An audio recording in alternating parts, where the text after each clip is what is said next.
Welcome to Guitar Town. So we're kind of coming to the end of the road with this sort of General Martin thing that I didn't really intend to be that way. My original idea this was just to take a guitar out and tell a story, but I don't know. I got into the history of these different sizes and styles of Martin guitars, and I need to complete that, which we're going to really basically do today. There are a couple of sizes we haven't talked about. There's the tenor guitars are their own shapes, and there's some a size 7, which, like I said, I've never seen one, but some smaller things that were the T play is its own size.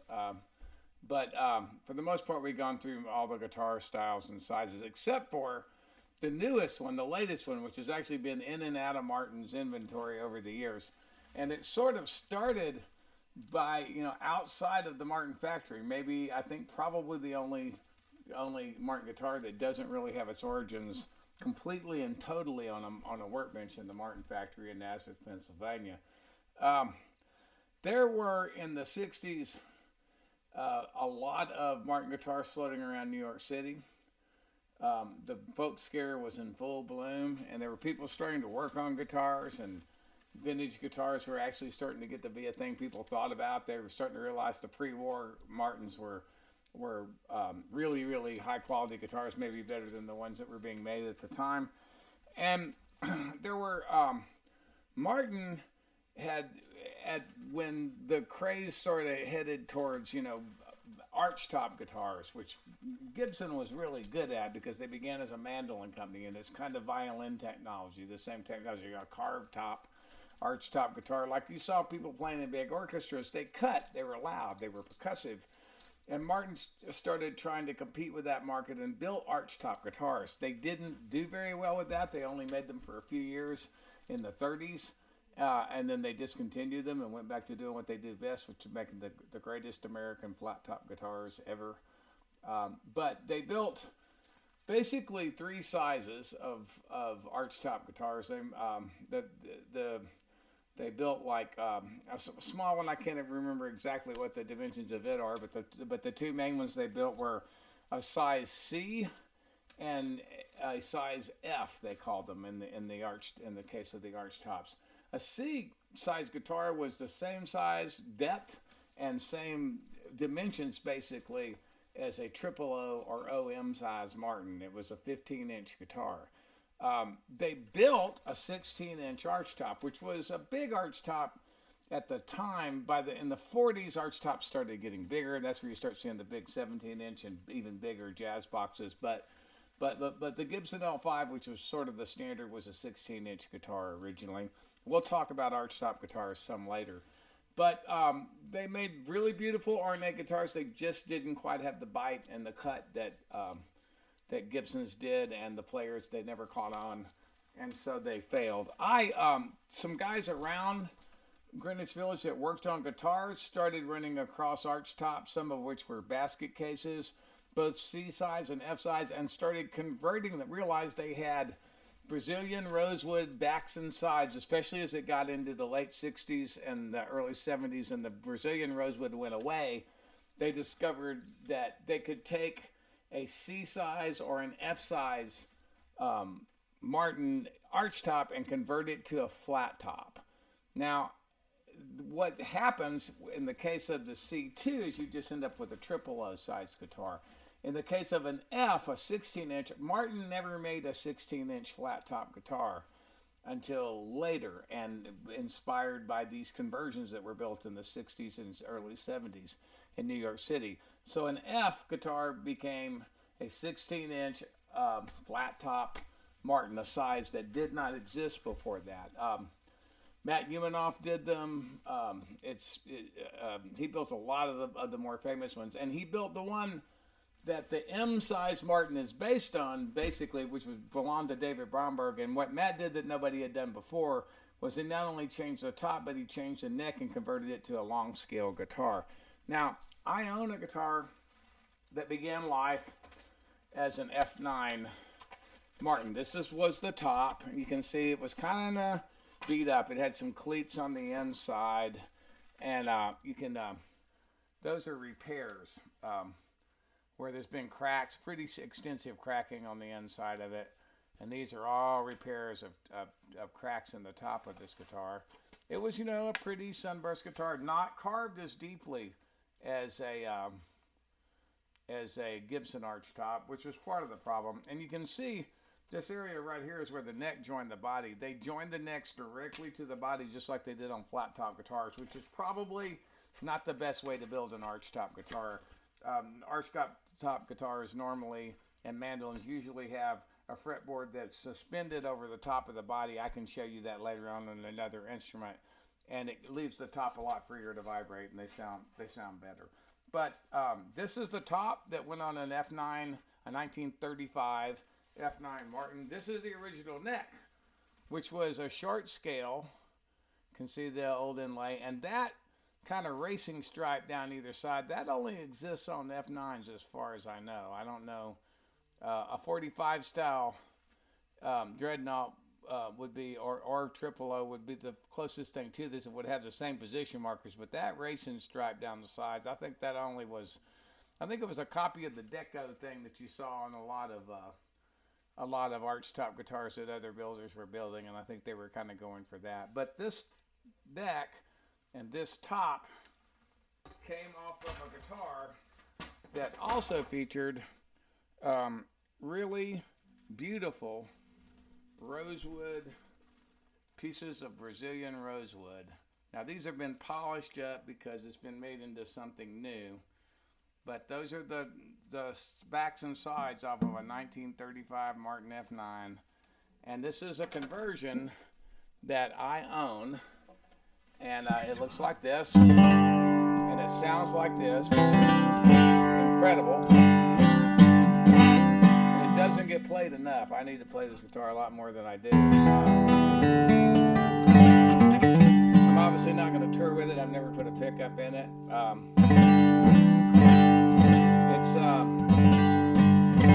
It's the top is an Alpine top, an Italian spruce top, which Martin was putting on a lot of his guitars. Matt Umanoff and Tom Crandall. Tom Crandall actually put this guitar together in Matt Umanoff's shop. With Matt like leaning right over him through the whole process, and of course Tom has his own shop now, and we went to Martin, and Dick Boat took us around, and we picked out this top, and we picked out this neck blank, and he copied the decorations on the F9 pretty accurately. It's kind of amazing the work. I mean, the inlays and stuff, some of it came out of older guitars. It was sort of a little of this, a little of that, and it's really a beautiful instrument, and I'm really proud of it, and I need to play it more than I do. It's got a pretty big, healthy neck. We picked out the neck block, and sometimes I think we made it too big, but I don't know. It sounds incredible, and the neck has a lot to do with the way a guitar sounds, too. Now, when these archtops, when these flat tops were getting built in New York, in the late 60s or 70s. Bromberg's is probably the most famous one. I know Stephen Stills owned one. I heard a story that at a Christie's auction that where Eric Clapton was auctioning a bunch of guitars, kind of a famous auction a few years back. Stephen was there, and there was a guitar for sale in that auction that had belonged to Stephen at one time, but neither Eric Clapton or Stephen could remember how it got from one person's hands into the other one. There's probably some people in between, but it's what they say about the 60s. If you can remember it, you weren't there. Because of people that Martin listened to demanding it, Matt Umanoff says that the M stands for Matt. Sometimes I'm not sure that's true, but they came up, and if anybody knows for sure, or somebody at Martin knows for sure what the M designation was, let us know. Send an email into my website or someplace and let us know, because I've always wanted to know the answer to that question. They did in the 80s start making an M-size guitar. It's a 16-inch flat-top guitar that Martin made, and I didn't have one. They made M36s, originally M35s, and they changed it to M36. They made M38s.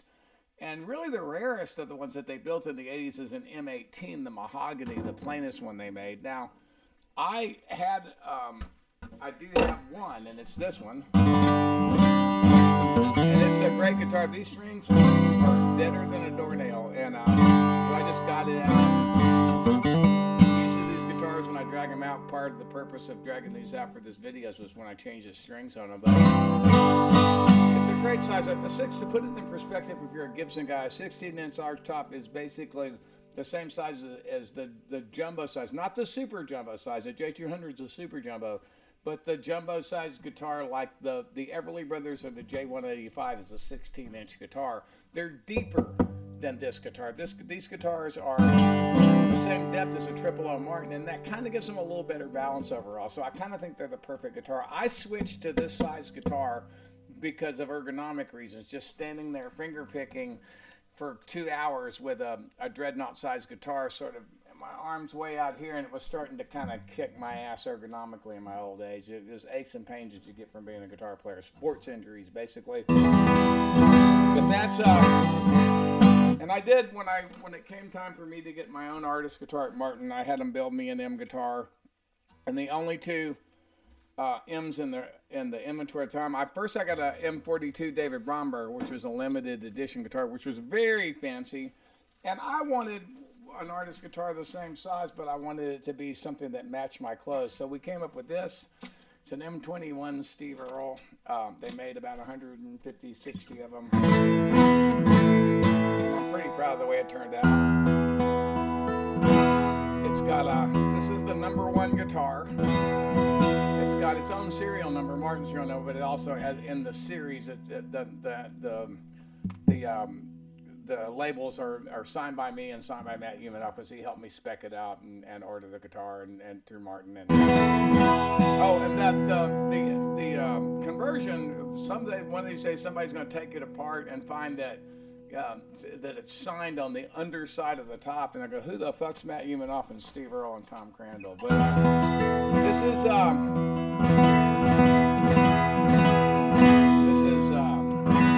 my M21 Steve Earle, and this is the song I'm going to play in it, that kind of alley.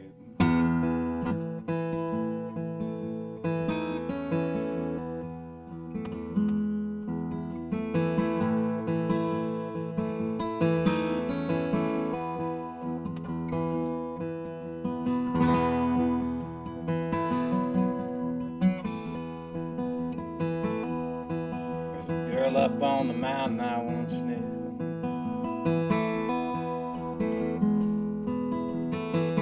Let her go, and now I'm sad and blue.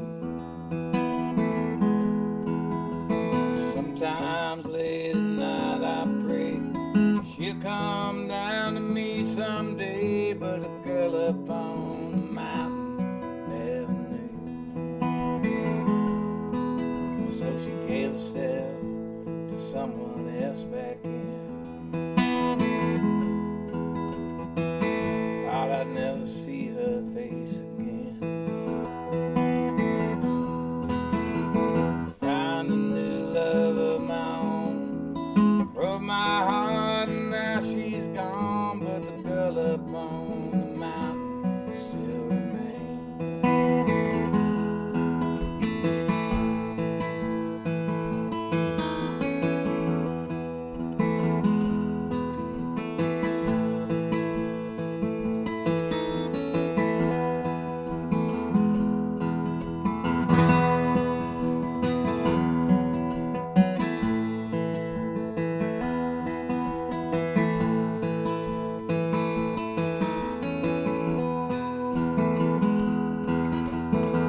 I may wish you mine, wherever star I see tonight, a million diamonds up above, shine down on the one I love. The poets have 1,000 tales to tell